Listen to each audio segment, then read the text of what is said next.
Hi guys, welcome to another video. Today I'm going to be talking about the macro images I captured whilst I was in Japan. So at the start of June, I went to Tokyo, Japan with a few friends and stayed there for 13 nights. I was staying in Shimbashi and I wasn't expecting there to be much nature in Tokyo, just because when I was looking at Google Maps before I went, the whole of Tokyo just looks like a big grey mess because it's such a massive city. But throughout my whole holiday, I managed to see quite a few green spaces, so I was quite surprised. And when I was researching potential macro photography spots, the best spot I could find was this place called the Institute for Nature Study. So on one of the days I wasn't doing any touristy stuff with my mates, or when the weather was good, I headed down to the Institute for Nature Study to see what photos I could get. And if you've been watching my videos recently, you'll know that my usual setup is the OM System OM1, the 90mm macro, and the Godox V860 Mark III. But a week before my holiday, my flash broke and I couldn't get it repaired in time, and I didn't fancy buying a new flash.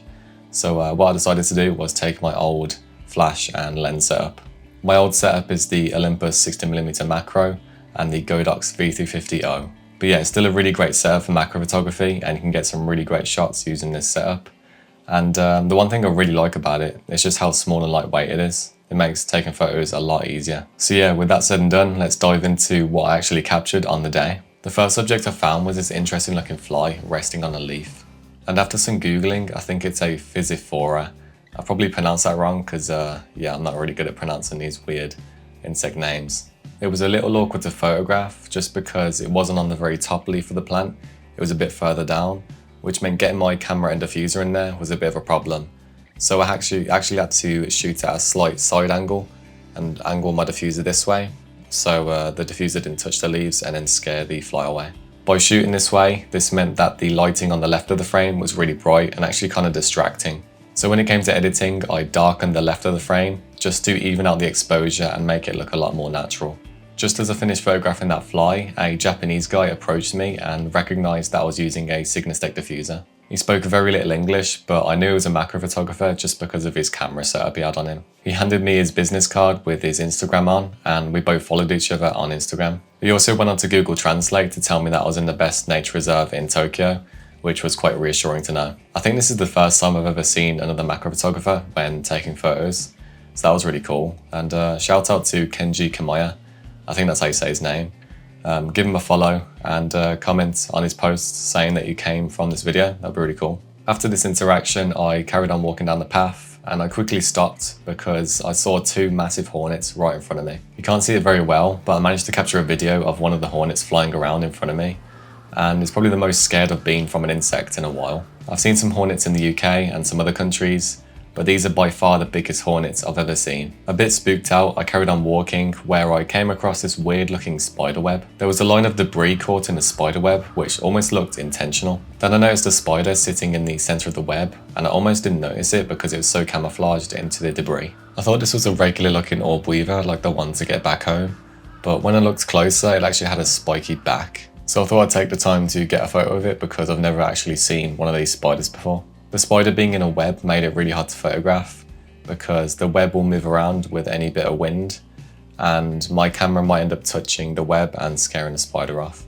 But luckily the spider was facing downwards, which made it a little bit easier to photograph just because I could get more steady by holding my camera lower down and using a tilt screen to adjust my composition. I could have just got a single shot, but I wanted to focus bracket all the way to the back so I could show off that really spiky abdomen it has. And focus bracketing a spider on a web can be really difficult, just because the slightest bit of wind can alter your focus and then ruin your focus bracket. But luckily it was quite sheltered, not much wind at all, and the spider was staying perfectly still while I was getting the focus bracket. I'm really happy with how the final shot turned out, and from my research I think this is a Vulcaneers trash line orb weaver.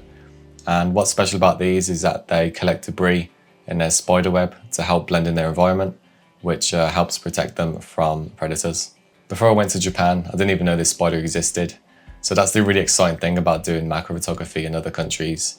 You might just find subjects that you didn't even know existed. After the last shot, I kept an eye out for more spiders, and I think I found a smaller trash line orb weaver spider, but this one was small, black, and didn't have any debris in its spider web. This one was also a lot harder to photograph because it was really small, which meant it had to be a lot more magnified, and the spider wasn't really staying still. I tried to get a focus bracket, but my focus was all over the place, so I just settled for a single shot in the end. Looking back, I wish I'd used a smaller aperture like f10, just so I had more of the spider in focus, because at f5.6, I had just about one of the eyes in focus, which is barely anything.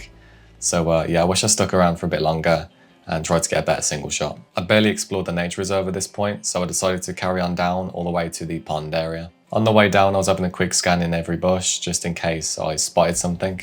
And one thing I found was this big green caterpillar munching on a leaf. And the funny thing is, the reason I found it is because I could actually hear it munching. I got a really good photo of a green caterpillar not so long ago, so I actually didn't bother photographing this, and I carried on walking down towards the pond. Eventually I got down to the pond, and one of the first things I spotted was this black and orange caterpillar crawling around on a fence post. Again, I didn't get a photo, but mainly because I was distracted by something else. Right by the edge of the water, I was looking underneath some leaves, and on the underside of one of the leaves, I managed to find this tiny white crab spider eating a hoverfly. From my memory, I don't think I've actually ever got a photo of a flower crab spider, so it was really cool to find one eating a hoverfly. That was a bonus. Usually I'd go for a single shot first, just so I have an image to walk away with in case anything happens. But in this case, the crab spider stayed perfectly still as soon as I went to photograph it, so I thought I'll just go straight for the focus bracket. I decided to go for a top-down shot so I could show the contrast in scale between the crab spider and the hoverfly that it was eating. And because I was able to hold the leaf that the subject was on, I was able to get really steady, which helped with the focus bracket, and the final image turned out really clean in the end. Shortly after this, I turned around to continue walking along the path, and this is when I saw a really weird jumping spider running around on a leaf. Pretty much every jumping spider I've seen has had quite a small body with really short legs, but this one seemed to have quite a big body with really long legs. Because it was moving around like crazy, I decided to just get a single shot, but I was prepared to get a focus bracket in the case that it did stay still. There was a couple times where the spider stayed still, but every time I went to start my focus bracket, it would start moving after a couple shots. So after about 10 to 15 minutes of photographing this one spider, this is the best image I came away with. At the time of photographing the spider, I wasn't sure what it was, but after some Googling, I think it's a Fintella abnormis. I would have really liked to capture more detail, but I think the shot turned out quite nice, and it shows off the uniqueness of the spider with its long legs. One thing I wish I did was use a smaller aperture.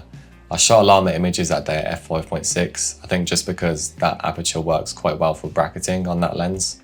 But for single shots, I think f8 to f10 would have worked a lot better for that shot. After this, I heard some scurrying in the bushes, and it turned out to be a lizard. I walked a bit further down and managed to find a lot more, and one of them was actually perched on the top of a fence post. And if you look closely, you can see the tip of the tail is black and smooth. I didn't notice this at the time, but after some Googling, I think it's tail rot, or possibly a new tail that's growing back. If anyone knows exactly what this is, then let me know down below in the comments. But yeah, I didn't bother getting a photo of this lizard, just because my main goal was to photograph bugs, and those lizards are quite common anyway. Around this same area, I saw a lot of blue marshhawk dragonflies flying around, and I wasn't going to photograph any to begin with because they're flying around like crazy.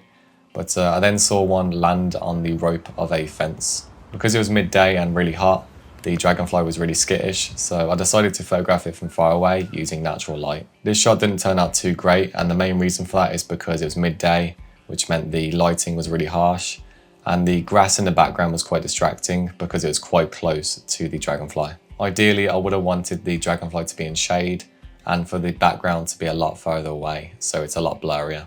But given the circumstances, I would have had to hang around for a very long time to get the shot I wanted.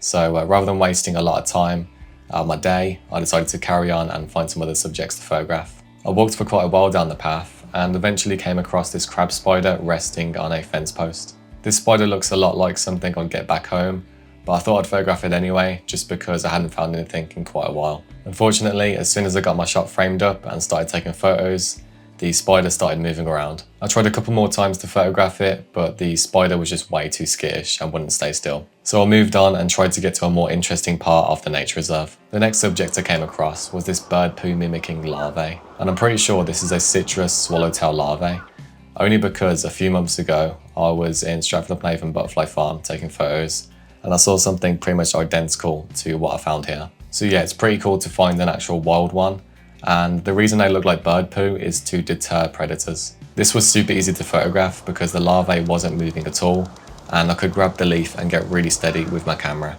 And compared to the one I photographed in the butterfly farm, I think I much prefer the Japanese one, Even though its eyes aren't as visible, I think the colours and the background and the details are a lot better in this image. Shortly after, I came across a very interesting looking crab spider, and I've seen a lot of macro photographers post these on social media, but I've never actually seen one of these in person. They have a really unique face, so my goal was to get a very close-up face-on portrait of the spider.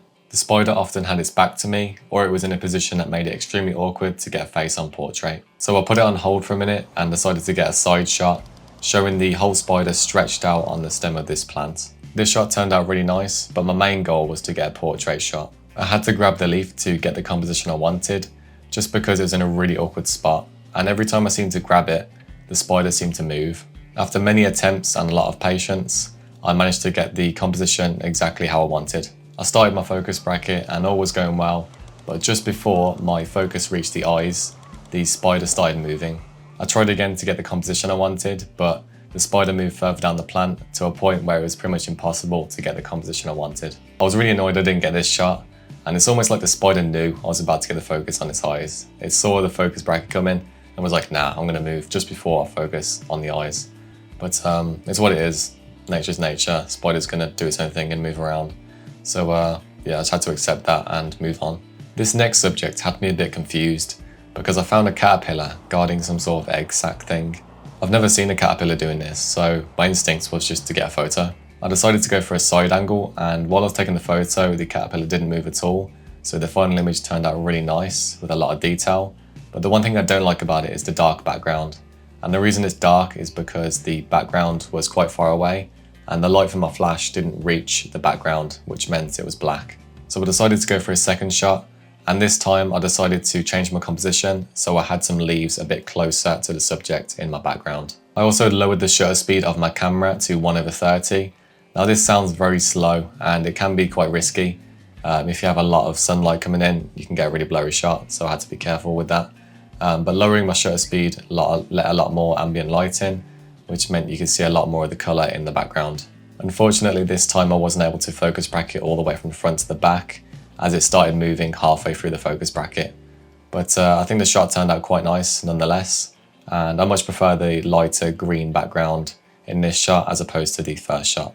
Now, as for what the caterpillar was doing, I'm not entirely sure. I did some Googling, and the caterpillar is most likely being eaten inside out by parasitic wasps, and they're actually controlling the caterpillar to protect their eggs. But I'm not entirely sure if that's what's actually going on, so if you definitely know what's going on, drop a comment down below and let me know.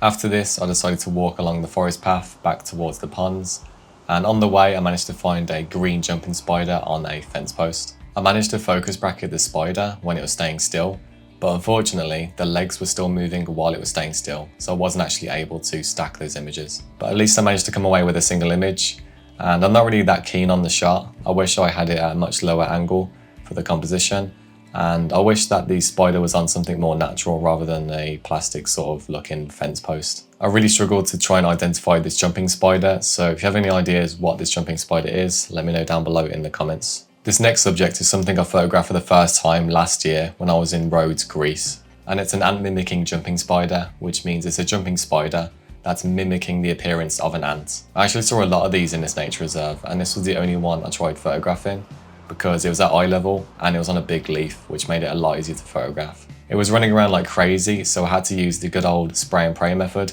and luckily I managed to get a couple shots with the eyes in focus. Although these are quite common in this nature reserve, I think they look really cool, and I wish I could have got a really close-up portrait showing off those big appendages. Just before I got back to the pond, I managed to find another one of those regular looking crab spiders on a fence post. But just like last time, as soon as I started taking photos, it started to move. I technically got one shot with the eyes in focus, but yeah, it wasn't really a great shot, so I didn't bother editing it. This next subject, on the other hand, was definitely worth editing. When I got to the pond, I slowly walked along the edge, looking in all the foliage for any subjects, and I managed to find this cool looking crab spider resting on a fish mint flower. I didn't bother grabbing the flower at all when photographing it to get stable, just because the spider was in a really good position and I didn't want to ruin that. There was a bit of wind, so I patiently waited for the wind to momentarily stop before starting my focus bracket. I didn't shoot super magnify for this shot, just because I wanted to show off more of the scene rather than get a close-up portrait.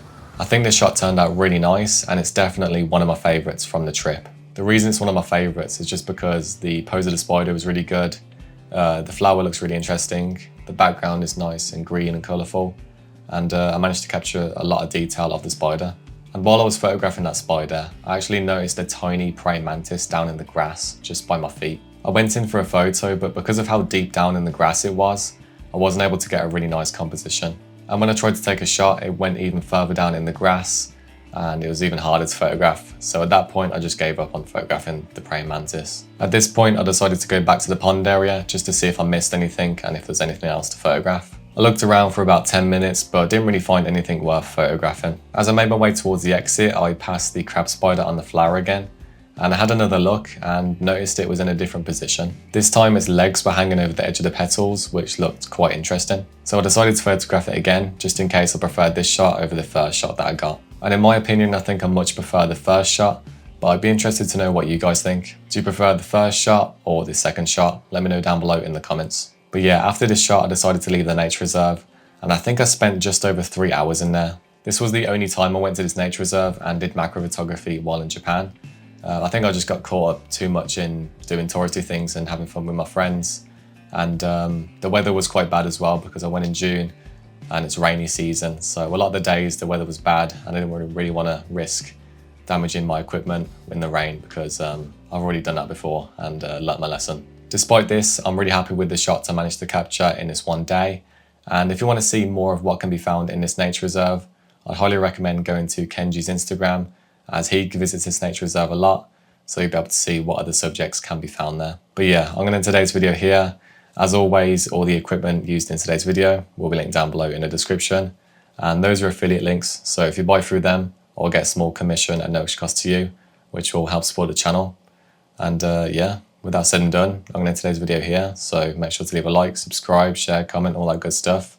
And I'll see you in the next video. Bye.